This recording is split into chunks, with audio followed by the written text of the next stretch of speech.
Shalom, my friends.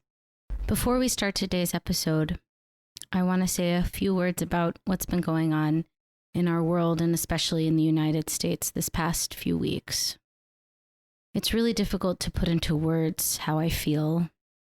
Combinations of shame, rage, heartbreak, and a vague sense of hope that underlies it all. The support I know that we can give to each other as a community, even as our institutions fail to protect us.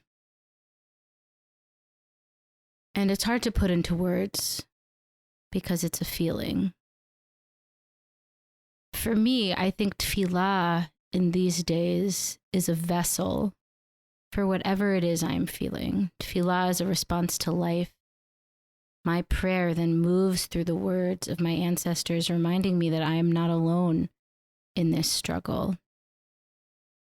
You know, today during my weekday Amidah, I'm here at camp with these kids, and it strikes me, and it struck me today over and over again, that we keep praying for a better world to come, and we know that it must be possible.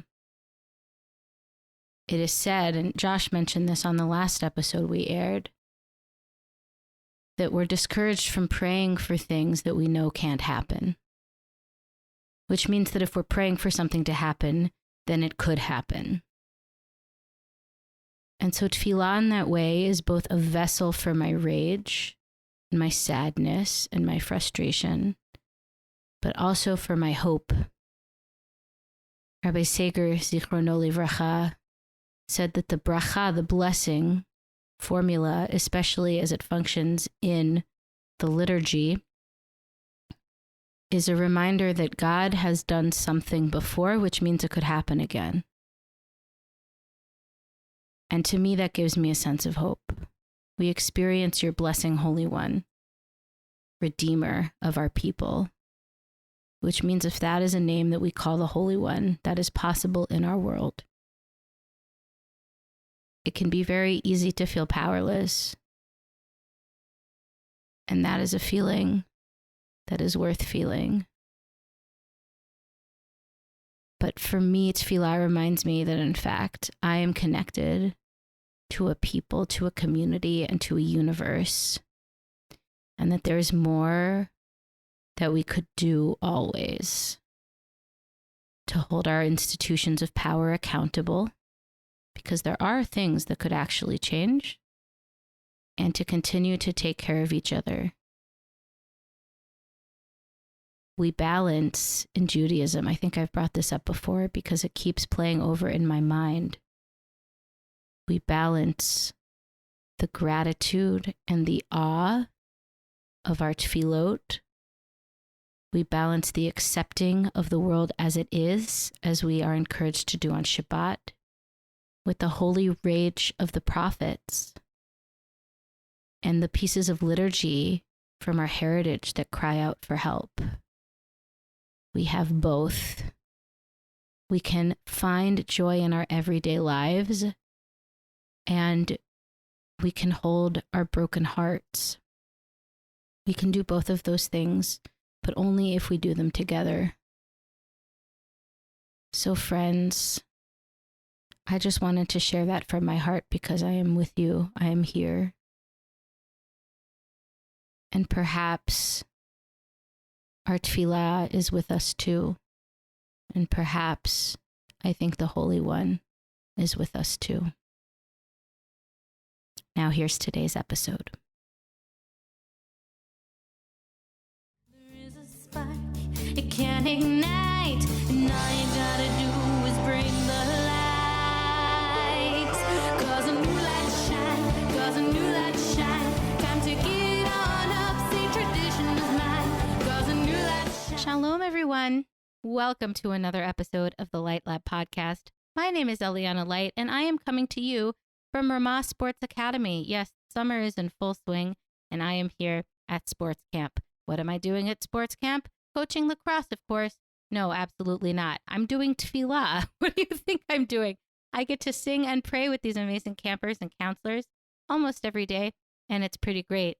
if you know anything about me, listener, you know that I really love tefillah. And that is why I'm really excited to share this interview with you. If you've listened to the show before, you have probably heard Ellen, Josh, and or I reference the My People's Prayer Book series. It has been an indispensable resource to our tefillah teaching before the podcast, and especially as we're putting the show together. We learn so much. It is such an incredible tool. And when Ellen said, I'm friends with Larry, I could connect you, we were overjoyed. Rabbi Lawrence A. Hoffman was ordained in 1969 and received his PhD in 1973. So we really should be calling him Dr. Rabbi or Rabbi Doctor.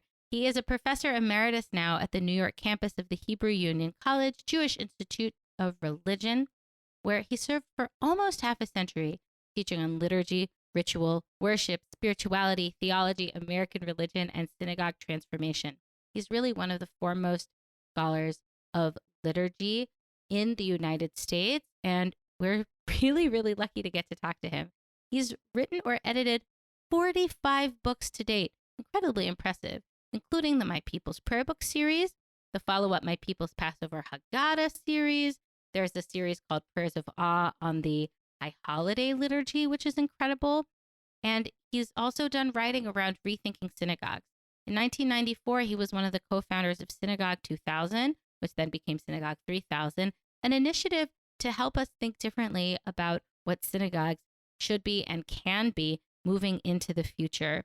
He has taught at so many different places. He was the visiting professor for many years at University of Notre Dame, and he has even worked with the United States Navy to create a course on worship for Navy chaplains. He is currently retired, living in the greater New York area, and continuing to do this incredible work. He has a blog that we'll link to called Life and a Liturgy. And I can't tell you how thrilled I am to share this interview that Ellen and I did with Rabbi Lawrence A. Hoffman. Shine, shine, keep burning bright. Shine, shine, shine, shine, shine and light. Shine, shine, shine. Larry, welcome to the Light Lab. It's so great to have you. Thank you very much, Liana. It's wonderful to be here with you and with Ellen. With Ellen, thank you so much, Ellen, for connecting us. We quote your books and thoughts all the time, so it's so great that we finally get you in the room, in the Zoom, as it were. And as we I want to start by asking you about your tefillah journey. What was your relationship to tefillah as a child, as a young person? I was raised in a very small Jewish community in Canada, Southern Ontario. The only synagogue in town was Orthodox, and so, of course, we all belonged to it. It was unthinkable in those days that you wouldn't belong to the synagogue, whether you went or not. My parents were serious Jews, but they were more like conservative, probably, though we didn't really know the difference. We were all just Jewish and went to the same place, and our rabbi was Orthodox, so it was an Orthodox shul. And I was a shul kid. I loved going there. So I went pretty regularly on Shabbat morning. My parents had to work. We didn't have very much money. They worked on Shabbat, but they would drop me off regularly. And I can remember dearly loving whatever happened there. All the old men thought I was terrific. Eventually, I actually was taught by the rabbi to lead services. So I was the shliach tzibur. I didn't know that word, of course, but I knew how to lead services for my bar mitzvah. I davened the shacharit service from scratch completely and thought nothing of it. It was wonderful. What do you think drew you to synagogue at such a young age? I wish I know. I don't know. Maybe I think of myself as kind of an old soul who was born as an adult, but in a child's body. And so I just loved being there. There was something about the rightness of it. Don't know really why. I wish I could tell you. It's not as if I loved long service, mind you. And on Rosh Hashanah and Yom Kippur, I was very happy to skip out. At some point, when we got to Yizkor, of course, in those days, we were not allowed to say if we had living parents. So we would be shunted out of the room. But Yizkor in an Orthodox shul is very, very short. So you could just walk outside and walk right back in, and you'd probably be just on time. But I didn't walk just outside. I walked blocks and blocks and blocks away and stayed away for as many hours as I could. The service was endless. I never did like long services. That gives me such great joy, Larry, to hear you say that even you can find certain services rather on the lengthy side. And do you recall? I'm so curious if the feeling of like leading as a young person and leading the davening, which is a style that many of us don't use so much today. Well, I certainly loved it then. I felt very proud. And I even thought perhaps I would be an Orthodox rabbi. This lasted only 2 or 3 weeks. But as I put on tefillin and davened each morning by myself, and I soon realized that I actually didn't like that at all. It didn't mean anything to me. But I always knew that I was kind of interested in the community gathering and something about the noise and spirit and the togetherness and the rightness of it too. You talk about services that are too long, however, that's still one of our problems. And I have not developed any more patience, I think, with services that are long, overly so, and that don't take into consideration the people who are there. We often mistake, and we still do. It's our problem today. We mistake our comfort zone with everyone else's. I know I'm jumping ahead in the story, but I don't have a congregation as a rabbi. I'm a professor. I'm a PhD. I study prayer, and so I read about it. So I belong to synagogues, of course. But I go to the high holidays, for example, in one synagogue or another. It doesn't matter which one. And sometimes I sit at the back because I don't get there really early. You know how everyone gets there early, the regulars, and they fill up all the really good seats. And I never liked getting there that early. So I would arrive with everybody else. No one knew who I was. I'd go sit in the back like other people. And I would look around me. And it's such a different view to be sitting back there with all those kind of non-educated Jews instead of the front where you have the inner circle of congregants. And you look around and you see, what are they doing? Well, mostly they're just doing nothing. You got a prayer book sort of open, sort of not. They kind of look at the ceiling. Someone tells them what page you're on. They move to that page. Maybe there's an English reading. They follow it. But mostly they don't know what's going on. They're just putting in their time there. So I'm very concerned about the way we take cognizance of the people for whom we are leading this service. It's not ourselves, and it shouldn't be. In fact, I really don't like very much the current fetish with the prayer leader having to have a spiritual experience themselves. And people say to me, gee, if I got to pray myself or else I can hardly lead it for everyone else. I think that's nonsense. I think if you get the prayer experience yourself, that's gravy. But we're there for other people, it seems to me. But I'm jumping ahead. No, this is great. This is great. It does sound like when you were a child, it was about the community aspect. It was about the sense of accomplishment from having learned all of those pieces, which was certainly the case when I was a kid. Definitely something to be proud of. I'm wondering where God was for you in all of this, and if there were experiences or teachers in your young adulthood that changed your understanding of what tefillah is or could be. I don't think I looked seriously at God or anything theological until relatively late in my development. My rabbi talked about God, of course, but I didn't give much thought to it. And my parents hardly ever talked about God. My father was a budding Reconstructionist. By that, I mean, we could not afford a lot of books. My father liked to read. My uncle was a rabbi who had graduated from JTS and was a student of Mordecai Kaplan. And he sent my father a subscription to the Reconstructionist. And every 2 weeks, this rather boring, looked like a newsprint, little tiny journal arrived with 4 or 5 articles listed on the front. My father read it from cover to cover. So it was clear that he was not what you'd call a God believer in the sense of a traditional kind of God. I knew that. I don't know what my mother believed. We just never talked about that sort of thing. In those days, we were part of what I call the Jewish ethnic family. We were ethnics. Every Jew was supposed to belong to the shul because that's what Jews did. And don't forget, I was born during World War II, 1942. So after the war, our city filled up with people, as it were, actually from Germany, because my city, though called Kitchener, was originally called Berlin until World War I. It was a very German city. My father said when he moved there, he actually saw the Nazis marching down the main street. He said the best thing that ever happened was when the war broke out, because he found out that half the Nazis marching weren't actually Nazis, but they were Mounties, mounted police who had infiltrated the group, and that was that. But there was a lot of German spoken on the streets of my town. And so we knew we were Jews. I did not ever find a great deal of anti-Semitism, despite the nature of the town. My father was well respected, and they got along with everybody, but we knew that we were Jews. That ethnic kind of Jewish life was the same in America. You didn't have to live in Canada, and you didn't have to live in a German neighborhood or a German town. Jews knew they were Jews. And don't forget, until after World War II, we Jews were not allowed into country clubs. We weren't allowed into businesses. There was a lot of quiet anti-Semitism. You can read that book, Gentleman's Agreement, by Laura Hobson, and you can see what it was like back then. As long as you think of yourself as an ethnic group, you realize that you're part of a worldwide people trying to build Israel in those days, then you don't think too much about God.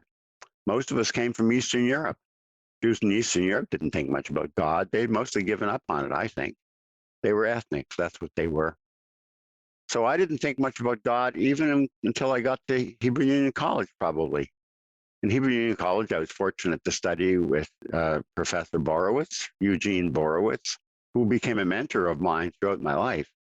And he was an ardent God believer, and he made us think about God for sure. But it didn't really take. That is to say, I thought about it, but I didn't really have strong views on it. I was too busy with other things, learning Talmud and doing the things that rabbis do, and then finally pursuing my doctorate. The big change that occurred came when I began lecturing, partly first just one lecture, and then summer courses at the University of Notre Dame. And then they started asking me whether Jews believe, and I discovered I had to believe something. That's where I first was introduced to spirituality. Somebody asked a question in the audience at a public lecture I gave about Jewish spirituality of the Seder, and I thought, what in the world does that mean? And that night I went out to a faculty club with her. Turns out she was a nun in the community. She was on faculty. And I asked her, what did you mean by that? I've actually never heard the word spirituality used seriously. No Jews were talking about it. No one. And she explained to me her Catholic spirituality. I was very moved by it. And I thought, I have to learn about this. But only then did I really start thinking seriously about God. Larry, when I met you, it was the summer of 1973, and I was a camper at the URJ Kutz camp, and you were one of my teachers. And to hear, and I guess you had graduated from HUC at that point. You were already ordained, right? I was ordained and actually had my doctorate by then. I think I got my doctorate in June of 73. Right. So here you've gone in your early adulthood from the Orthodox upbringing in Canada to my meeting you as a Reform rabbi. Right. And we've got the song leaders and the guitars and the poetry and the dance and the visual art going on during Tefillah. What did you make of all that? Such a difference and such contemporary stuff going on. What was your take on that? Well, I'd had some experience with Reform prayer. I during my college days, I worked my way through college by running 2 youth groups and teaching in 2 different religious schools, one conservative and one Reform. So I knew something about Reform prayer, but the prayer I knew about was Union Prayer Book, rather quiet, the classical Reform model where nobody talks and sings and everybody just stands together and sits together and someone drones on in the front. And there was a voice that apparently belonged to someone called the cantor that you heard, but it didn't mean much to me. That I did not become a Reformed Jew because I loved the worship service. I became a Reformed Jew for other reasons.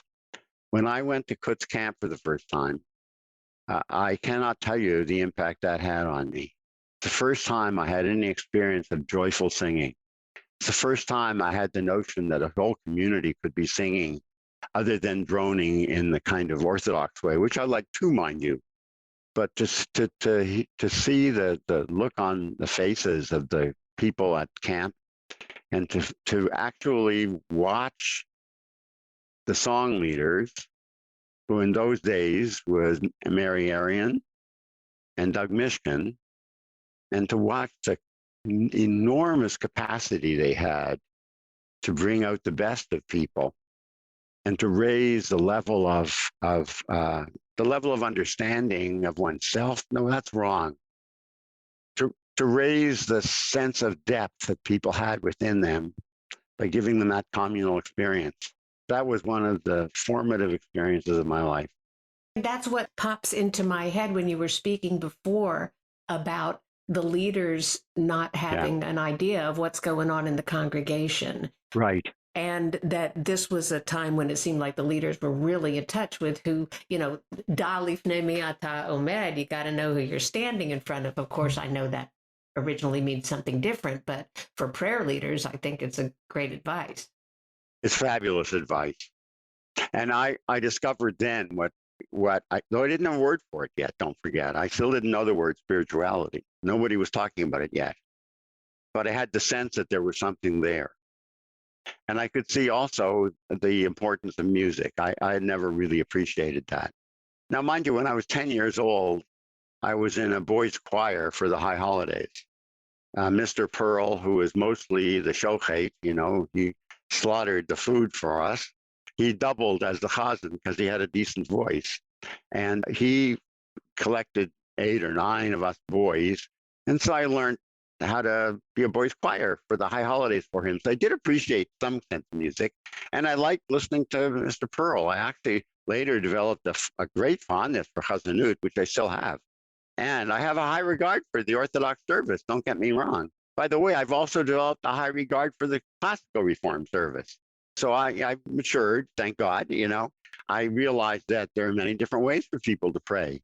And I've gone through many of them. I was at the Orthodox service. I have appreciated now the classical Reform service very much now, and I like to go to it sometimes. But then at camp, I discovered this new service that was just in the making. It was not yet widespread. You remember that, Alan? In fact, there was an objection in the CCAR by many rabbis that they shouldn't send kids to Kutz camp because they would only learn this music that was coming out of the camp. And since that wasn't the music of the synagogue yet, that would turn kids off from the synagogue. I couldn't believe that, but I saw that. And I was a nut about kind of believing in prayer. When I taught at Notre Dame, I felt obliged to go to church. I mean, they had an 11 o'clock mass. And I'd say, I better go. And they'd say, wait, you don't have to go to this, But I'd say, well, everybody's going. I don't know. And I actually did go quite frequently. And I got to appreciate the Catholic kind of service as well. Eventually, I joined something called North American Academy of Liturgy. And that was probably the most significant part of my education, all in all. This is an organization started after Vatican II, which was the meeting of the Vatican in 1962 to 1965 to determine how Catholicism could move into the modern world. And it changed its worship completely. And the Catholics and Protestants who decided that they wanted to change worship formed an organization, and I was the only Jewish member. And so I was in many conversations with them. And some of us decided that we would meet independently as a little group. That is to say, this organization had not papers that people delivered to one another. It wasn't like that. We prayed together and we studied together. And I studied in a small group that wanted to learn ritual.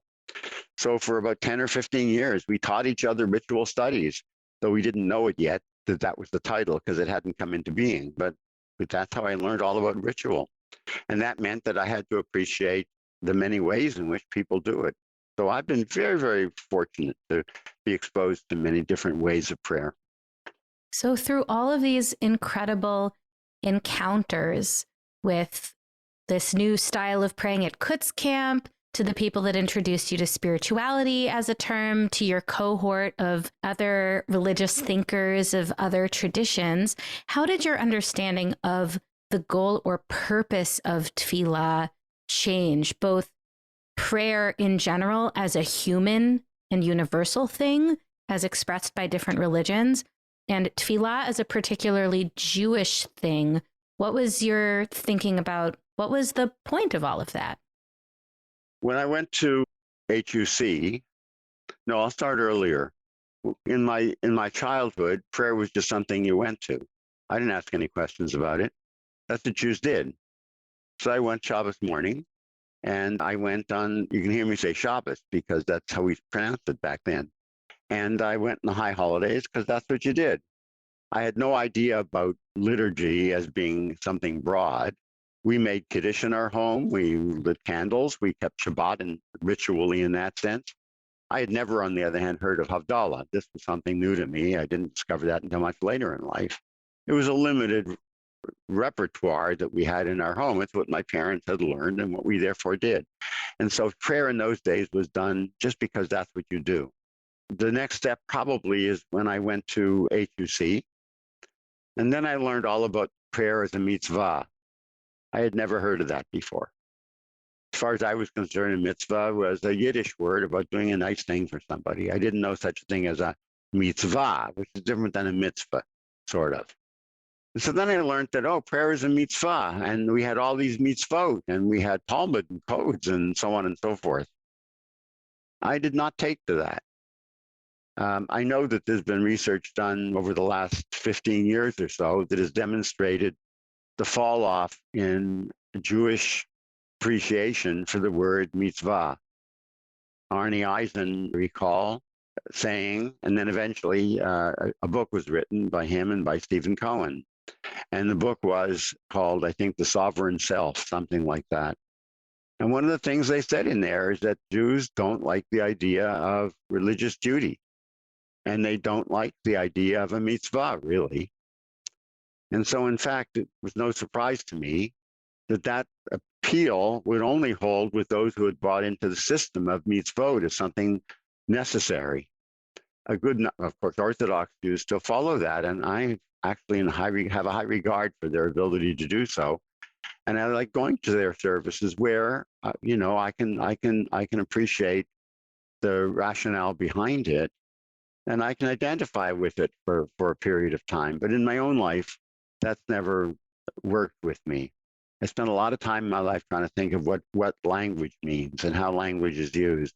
And I recognized that at HUC, for example, or us on the screen, we live in a language bubble.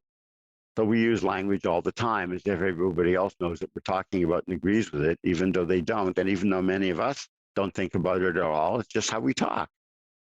So I never kind of understood or took the idea of prayer as a mitzvah. So when I first started studying it, it was probably my first major talk. Actually, I gave it at a then UAHC, now the URJ biennial.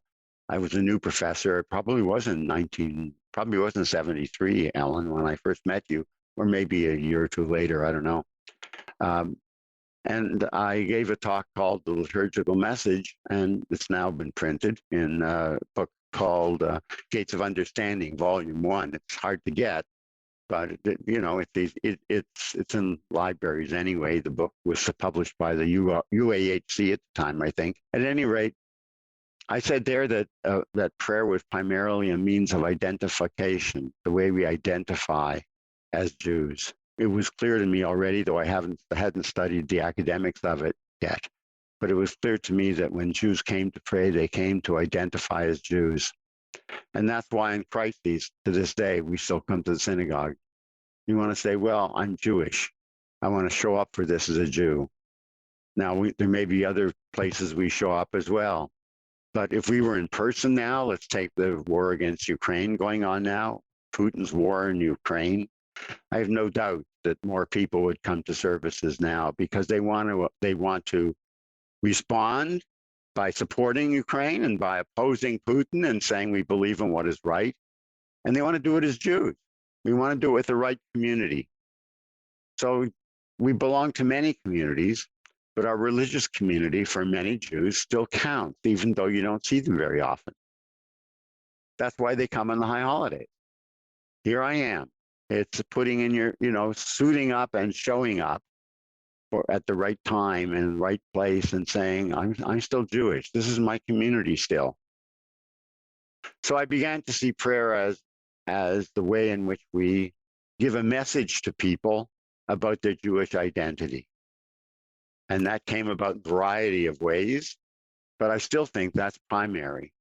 And I now try to understand whether we are doing it well or poorly, and what's involved as our community shifts and we become no longer ethnic, but we become now exceptionally diverse. And so our Jewish identity is now not what it was at the time when I first saw that. But I still think of prayer as an identity, a form of identity formation. Don't get me wrong, I'm not opposed to believing in God. And I think in terms of a mitzvah, there's something we should do. I'm in favor of that. But I'm trying to put myself, as I told you before, in the mind of the people out there sitting out somewhere in left field on high holy days, you know what I mean? And they're just sitting there with a prayer book. What are they thinking? So they're not there because they believe it's a mitzvah and they ought to do it. Although, yeah, they ought to do it, but they don't think of it as something commanded by God, certainly. And they may or may not have some views about God that we never asked them. We don't really know. Mm. Larry, in that light, can you say something maybe about the liturgy and the Siddur? Like, what are people really looking at? I have heard you once upon a time say that the liturgy was possibly like a political platform because different movements come out with different versions of the Siddur, and it's basically our leaders telling us what they think we believe or ought to believe. And then also more recently, but still not yesterday, have read your writings about spiritual translation and about what one does with the Hebrew and how it's important to not only look at a literal translation of these Hebrew words, but to translate them in a way that they are still relevant for our lives today. Can you talk about the liturgy and the Siddur? And certainly I hope that takes us to Minhag Ami and how that entire project started, perhaps. That is a big set of questions, Alan, but That's right. We have 15 seconds. Go right ahead. Yeah, okay, good. I've already wasted 5 of them. First of all, a political platform. I don't know that I'd use political anymore, especially because political now has ramifications in a divided country where politics means they're either on this side or that. And I don't mean it that way. I never did. Moreover, politics seems to imply a sort of action. What do you think about immigrants on the border? What do you think about Black Lives Matter, so on and so forth? And it becomes politicized easily as different groups in the country take opposite sides on any of those questions. But I do think when I talk about identity, that's the same thing as what you're implying. That is to say, the prayer service, the experience, is an exercise in what we Jews believe. Now, because we are coming from various positions, there are conservatives, there are liberals, there are all sorts of people, the prayer book and the experience of prayer handles these questions without going into any detail. At no point, for example, will the prayer book tell you exactly what they think we ought to do and become an argument in terms of detail, because then you have to stop. You'd say, wait, I agree with that part, but not this part. Wait, what do you mean by that? We don't go in that detail, but we use various general descriptions of responsibility, of Jewish responsibility, of the great values that our tradition maintains, and we use certain words that are the catch-all phrases for things that resonate with us. So we'll say, justice, justice you shall pursue. Well, everyone believes in justice now. We say, okay. Now, that doesn't tell us what we mean by justice on the border. But prayer tells us that at least we should aim for whatever justice is. We walk away feeling that we now are on the camp that believes in justice. And that we now have a line as well. So you find yourself at a cocktail party or something, and people say, what do you Jews believe? And someone says, well, justice is justice we should pursue. And now you sound like Yoda. And you say, where did I get that idea? Well, you got it from the prayer service. I once interviewed a woman who told me that she had lit Shabbos candles every single week. Why did she like Shabbat candles so firmly, and why was she so proud of it? She was like 84, 85 years old. She'd never missed a Friday night. And I said, what does this mean to you? And she said, well, light is a symbol of the divine. Where did she get that? Union Prayer Book, page 7. She had been reading the Union Prayer Book so long, she thought that was her idea. So we integrate what the prayer book says if we understand the language. And she understood English, and that was the beauty of a poetic English. English has to be poetic. I'm getting to your second question now. It's not just what the prayer book says, though. It's also other things, kind of subtle things in the service that matter. Somebody loves the feel of a prayer book. And then that feel of that prayer book becomes part of their identity. They pick it up, they love it. There are people, for example, who never wanted to get rid of the Union Prayer Book because they had used it for so long. They loved it. I had the sense that as long as they loved the prayer book, the way they love their own diary, we could then think of the prayer book as a diary entry of the Jewish people. And when we write new prayers, we are adding to our diary. When we pick it up and pour our emotion into it, that becomes our diary. A diary is who you are at your deepest level. And if you can express that through prayer and through the prayer book, then of course, you're saying to yourself again, identity. Look, this is my diary. The Jewish people is my people. Here I am saying what Jews have said forever, even if they haven't said it forever. So I think go back to why we pray. I think very much why we pray is to find a sense of a diary in this larger picture. So it's not just our personal diary, but our personal diary means a whole lot more. And we draw sustenance from whatever is going on in that service to say, yeah, that's who I really am at my greatest step. Translation. So I graduated from HUC in 1973. The new Gates of Prayer was already in congregants' hands. I had written an article about, a letter to the editors about it, but I wasn't on that committee. I was, however, on the committee of Gates of Repentance. And then I was on the liturgy committee for the next several years, many years actually. And there the question of translation emerged. Now you may remember that originally we did not translate prayers necessarily word for word. Some prayers were translated, but some prayers were not. Instead, you got a general sense of what the paragraph had to say. It was more poetic. Now, there are different ways of thinking about translation. It may be that word for word is not what you should do anyway. It should be at least phrase for phrase, but we weren't even doing that.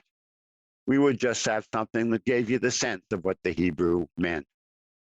We heard from people who said, this is terrible. I want to know exactly what I'm saying in the Hebrew. And so we got to translate it exactly.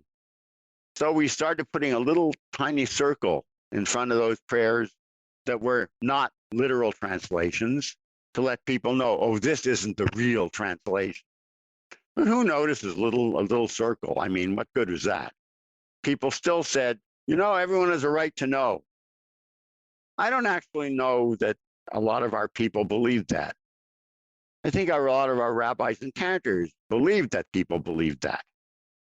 They heard from a very specific slice of the congregation. One of our problems is that we play to, as it were, only the regulars who come to our synagogue and are always there on Friday night or Shabbat morning. They're the people who we know the names of them. They come to everything. They tell us our sermon is good. They like the way we sing. And indeed, they're people who love to pray. They're at best 10% of the congregation, adults, probably fewer than that. Whether the average person who comes on Rosh Hashanah or Yom Kippur cares whether it's a little translation or not, I rather doubt. They don't give it a thought. But there was a belief at the time that we had to be literal. I objected to that. I said that the meaning of the Hebrew is not simply the words literally understood. The meaning of the Hebrew is the entire experience of saying it. I never knew what any of the prayers meant when I was a kid going to the Orthodox services, but I loved it. I didn't care what I was davening. Someone said to me, oh, it's a prayer for peace. Okay, that's nice, but I didn't really care. At any rate, people want to have a certain experience of prayer, and the experience is essentially an aesthetic one. It's emotional one. You give people the exact translation of prayers that were written, 2,000 years ago, 1,500 years ago, 1,000 years ago in the Middle Ages, 500 years ago, before modernity. They won't agree with most of it, and it'll sound stilted because those prayers were not intended to be translated into modern English. We get a feeling, positive feeling about them if we do them in Hebrew, but once you translate them into English, you lose the entire impact. So I argued that the English in our prayer books should provide for the worshiper what the Hebrew did for the worshiper once upon a time, which means that it would have to be emotional, it would have to be poetic, it would have to get the general sense of the Hebrew. If it's about peace, good, put something in about peace. Where there are some lines that you can draw upon, you can mostly follow the translation. But I wouldn't worry so much, I said, about making sure that everyone knew what the translation was. When we did Mishkan Tfilah, I was on the small subcommittee that did the final work on the book. We were charged with giving an accurate translation of each prayer. I was not necessarily in favor of it because I said then people are going to read it. And if they read it, first of all, they won't agree with it. Second of all, it won't be poetic. And third, they'll not have a positive experience of it. So why bother? However, I conceded that if we wanted it there, so you could point to it if you're teaching from the prayer book, say, look, that's what it really means. Okay. People would tend to use the left-hand side of the page, I thought. The left-hand side of the page provides the poetry and the alternatives that I wanted. But I insisted then on what you would call a spiritual translation, meaning a translation that does for the English worshiper what the original Hebrew did for the worshiper when the Hebrew had been composed. The writing of yours, or I'd say editing and writing of yours that we use the most frequently here on this show and me in my life is Minhag Ami, also called My People's Prayer Book, which is, for the listeners, a series of books that provide in very great detail many different facets and ways into different pieces of liturgy. There's the translation, there's the biblical allusions, there's Hasidus, there's feminism, there's halacha, Jewish law, all these different ways in.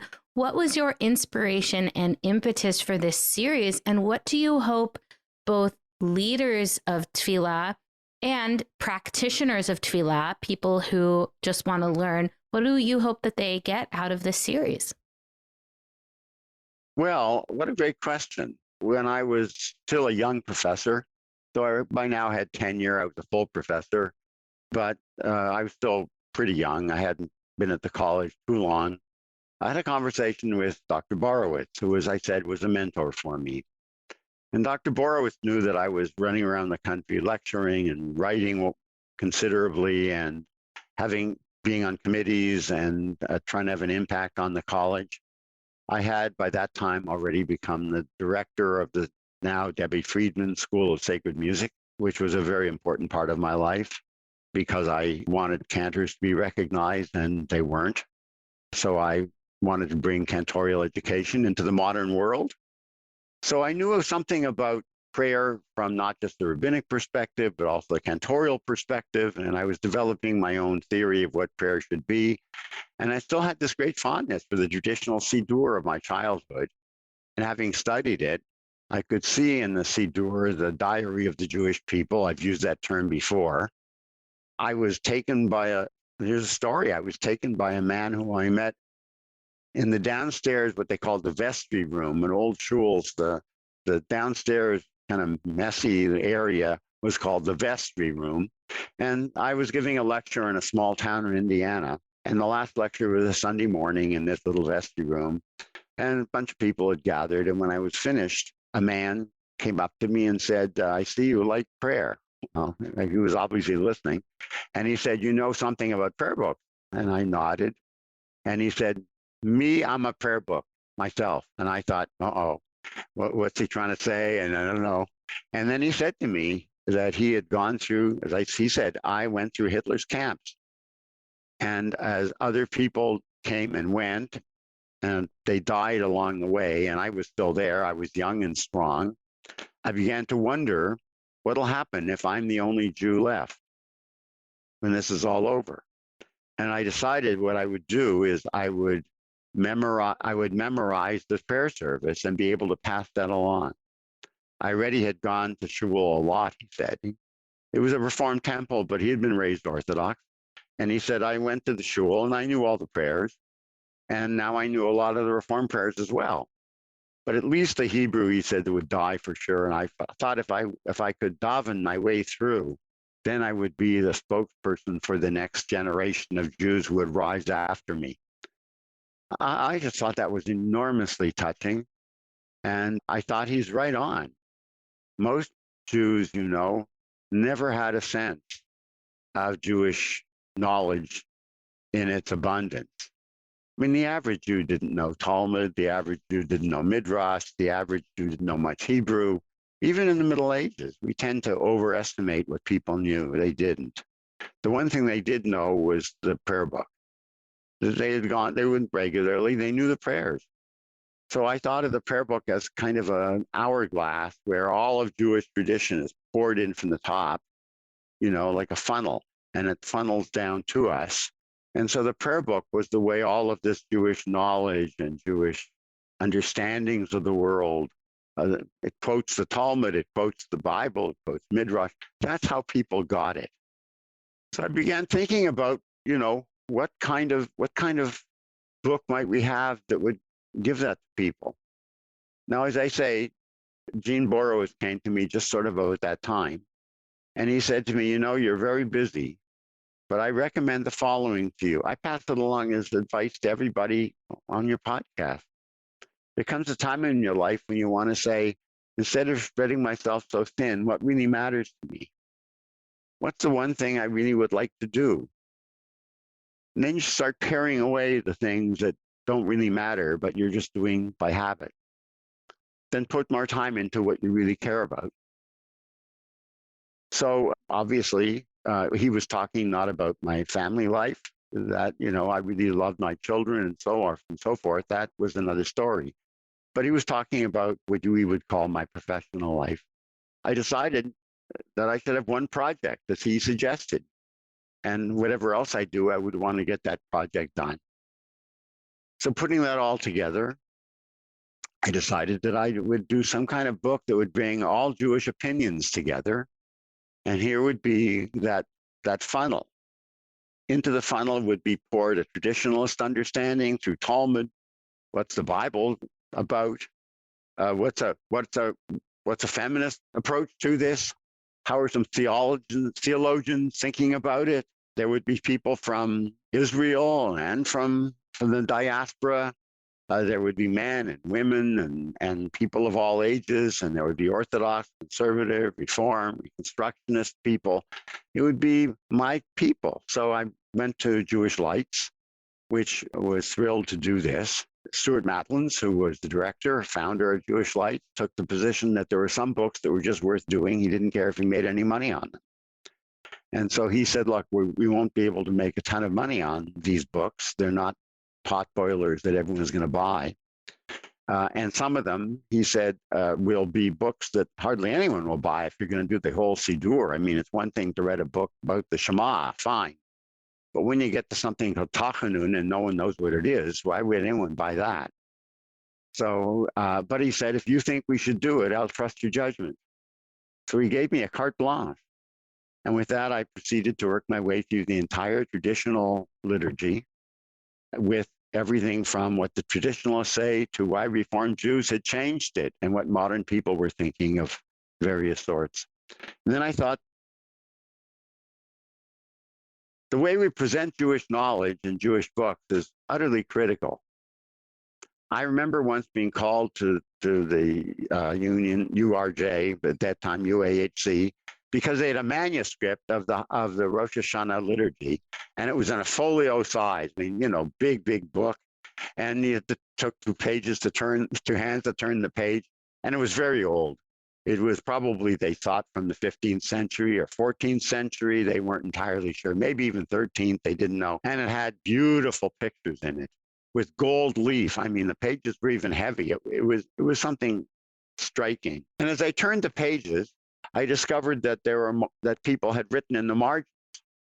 At least one person had. I couldn't compare all the handwriting. It was all handwritten, but someone had written in the margin, even in this beautiful prayer book.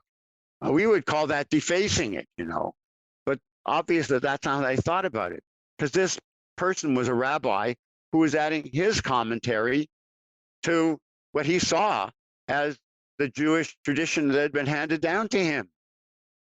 And then I realized that that's, of course, how all our books are passed down. If you buy what's called a rabbinic Bible, you get the centerpiece, which is the biblical account, and then all around the edges you have commentary. Similarly, the Talmud is written that way. The middle part's the text and commentaries, and then there are even commentaries on the commentary. So I said that's the way a Jewish book should be composed, and I decided I would organize the book so that the prayer text would be in the middle, and then we'd have commentaries all around the edge, and then that would take you 2 other pages to finish the commentaries. By looking at it, you would see, oh, look, this is the whole Jewish people. It's my people's prayer book, not just my people today who study it, but it's all of my people forever and ever, as it were, who pour what they say about prayer into this funnel, and it comes out in this book. And I'm very proud of it. I think it's what I wanted to do, and I finished the traditional Siddur, and then of course we did the Passover Haggadah as well in 2 volumes. And then the next thing I did was a little different. And that was an 8-volume series on the High Holy Days, where I didn't organize it that way, only because the Machzor, the High Holiday Prayer Book, is so complicated. To do it that way would be very hard. And I couldn't do the entire service. I could just pick various prayers. So I isolated various prayers, the ones that are most important in the High Holidays. And I think there are 8 volumes in that too. Well, I, for one, am so grateful for your work. And I hope that this podcast is a way to add to that conversation, to bring it into a different medium and to help the conversation move forward. As we begin to wrap up, I want to go back to a comment that you made at the beginning of our conversation about the quote unquote uneducated Jews in the back of the room during a tefillah service, particularly during the high holidays. But I would think anytime someone who doesn't necessarily think about prayer or God comes into a Jewish prayer service, this is a 2-part question. What ideally would you hope that person's experience is, or what could that person's experience be? And what could the leader of the prayers do to help make that experience more of a possibility? I was attending a service once in New York City. The synagogue doesn't matter. It was a very fine rabbi in Cantor, and I liked to go there. Sometimes I would travel all the way in just to go to services there on a Shabbat Eve. I know it's a long time ago, and I noticed that somebody walked in the door. I sat at the back. Someone walked in the door. I would say she was a young woman in her 30s, possibly. She kind of looked around, wasn't quite sure what to do. And she sat down. She found a prayer book sitting in front of her, and she picked it up. And I was watching her from some distance, and I could see that she didn't know what the book was. She wasn't quite sure what was going on. And everyone in the room felt that this was really a community. The rabbi and Cantor had created that kind of a feeling. But of course, all the people who were there were the people who I call regulars, people who come to that. And she wasn't. And she turned the book around, looked at it, looked up, closed it, listened for a while. The cantor was singing everything in Hebrew. Almost everything was in Hebrew. And she left. And I've often wondered what she was thinking. Why did she come? What was on her mind? Why did she leave? How did she feel when she left? This is, shall I say, not a success story. So the biggest mistake we make is thinking that because we love it, everybody else does too. We do not realize how difficult it is to feel at home in an activity that culturally is not the norm, sitting around listening to Hebrew and people singing prayers. When you don't know the prayers, don't know what's going on, don't know whether you sit or you stand, don't know why you do either one, and you're looking at a book, which is something you would never buy off the shelves and enjoy. So how do we satisfy the very sophisticated need of people who are regulars, but at the same time, not just welcome people and say, welcome, welcome, but in some way actually make them feel welcome and feel a part of it. If we conceive of the prayer service as an exercise in identity formation, then we should recognize that anyone who feels left out will say, not just, I didn't like it, but, oh, this is not for me. I am not Jewish, or I am not Jewish enough, or I don't want to become Jewish, or that person I'm going out with who wants me to appreciate Judaism, I'm not even going to go out with him, her, them anymore. So a lot is at stake. I have this notion, therefore, that we need to re-examine the entire question. And I don't want to leave you with the sense that I know the entire answer. So a good way to end the podcast might be to talk about the particular moment in which we occupy today. If you think about liturgical change, you can see that following, as in the 1960s, as it were, there was a sort of mood that struck the country. We were now getting rid of the Union Prayer Book, saying that it was not sufficient for most of us. By the 1970s, the rebels of the 1960s were now growing up, and there was a sense of all these people had gone to camp, and we were realizing we had to do something new. And we were changing our liturgy, changing our music, changing our cantorial education, changing everything. And we weren't doing it alone. I've been in rooms where, in one case, a leading Episcopal priest who was involved in changing the Episcopal liturgy was talking about his experiences on his committee. And I thought, I was at that meeting, only it was a different meeting. But we were talking about the same thing for Jews. And I realized this is going on all around the country. It was a Reformation. We all know that in the 16th century, there was a Reformation in which Protestantism got formed.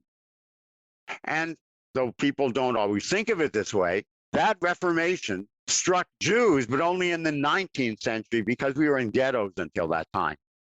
So the winds of change that had altered the worship and the liturgy and the religious consciousness of millions of people in the Christian world struck Western Europe after Napoleon released us from the ghettos, and we got reform with a small r. It wasn't yet Reform Judaism with a capital R. It was reform that ultimately became conservative and modern Orthodoxy and so on. We then had a second, we had that Reformation late in time. That was our first Reformation, and I became a Reformed Jew. By the time you got to the time I'm talking about, the 1960s, which threw everything into question, the 1970s, where people from the East Coast moved dramatically south and west. By that time, the Catholic Church, as I say, was changing its understanding of prayer, and so were the Protestants, and so were we. And so we came out with a new prayer book, a new diary entry, if you like. Well, I think we've come to the end of that era. And we are now in an age of remarkable creativity, potentially, but actually, that era began before COVID. We just were not forced into it. Everybody knew that people coming to services were graying, that the next generation wasn't even showing up. Fewer and fewer people were joining synagogues and churches, of course. Fewer and fewer people liked organized religion. And the idea of just attending services because you should, the way I had as a child, that's gone forever. And the kinds of people that we see are all different. We now understand better the diversity in our midst, gender-wise, in terms of race. We have so many different kinds of people coming in. Even the old definitions of who's Jewish and who isn't will have to go. We should rather be thinking about a rather fluid state whereby people are differently involved and at different levels and in different ways in what I like to call the Jewish conversation. I think we should conceive of Judaism as a conversation in the making, in which we inherit a conversation of the past. And one is Jewish to the extent that one is involved in that conversation. The service becomes, therefore, a training ground for the Jewish conversation. The question then is, how can we involve people in the Jewish conversation? And how can that training ground, the service, provide an experience that is so positive that they say, this is a deep conversation. I know there's more to it than this, and I want to be part of it. So now as we come out of COVID, we now see that our congregations can be worldwide. We see that Zoom is not going to go away, that the technology is just going to get better. And we're reevaluating what a worship service looks like. For every week, it seems to me, someone tells me, I'm doing this. Is that all right? Can I try that? Is this too wild? My answer almost always is, only history will tell. But you can't wait around for that. You have to judge, you have to use leadership. If you think this isn't good, then change it. See how it goes. Let the people decide. They'll let you know. But I'm now advocating enormous creativity and trying to give worship leaders, the rabbis, the cantors, the lay people who care deeply about worship, I'm trying to give them the tools and the permission to look anew at what our worship is. So if our worship is to be our people's worship, like my people's prayer book, then we're going to have to expand our notion of who is our people. And we're going to have to do worship differently in ways that we have yet to imagine. But I think all reformations are sort of like revolutions. When you're in the midst of it, you don't really know what to do. But you work at it day by day, and the good things last. If we use this time wisely, we will wake up in a decade, or maybe even more. We'll discover that we have advanced the cause of Judaism and the Jewish people, the Jewish identity, to the point where it engages many more people than we ever could have imagined. The future is bright indeed. I just have to say, Larry, that I'm actually quite emotional now and really, close to tears here. And I'm so grateful for your insights and to be able to be part of this conversation with you today. When I think about that as of next year, that I will have been in conversation with you about this in varying degrees for 50 years.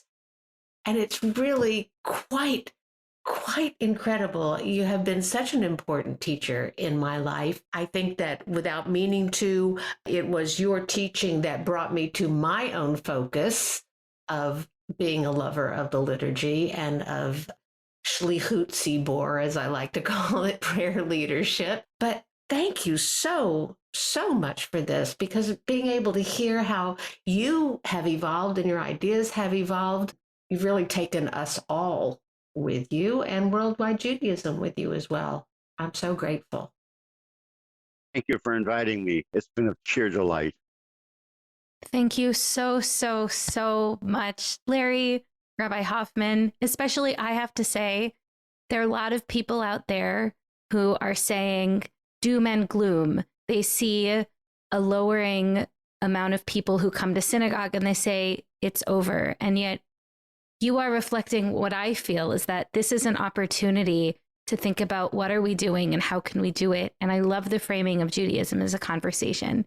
And I want to reiterate, I agree, the future is bright. And I hope that this conversation can help inspire folks to go out and make those changes. Thank you so much for joining us. And thank you so much for listening. Our editing is done by Christy Dodge of Allaby. Thank you so much, Christy. Our show notes this week were done by Melissa Keenan. Thank you so much, Melissa. And thank you for supporting the show. Click the links wherever you are listening to this right now to read more, support the show, maybe get some of the books that you heard about on this week's show. And we can't wait to see you again real soon. Shalom, everyone.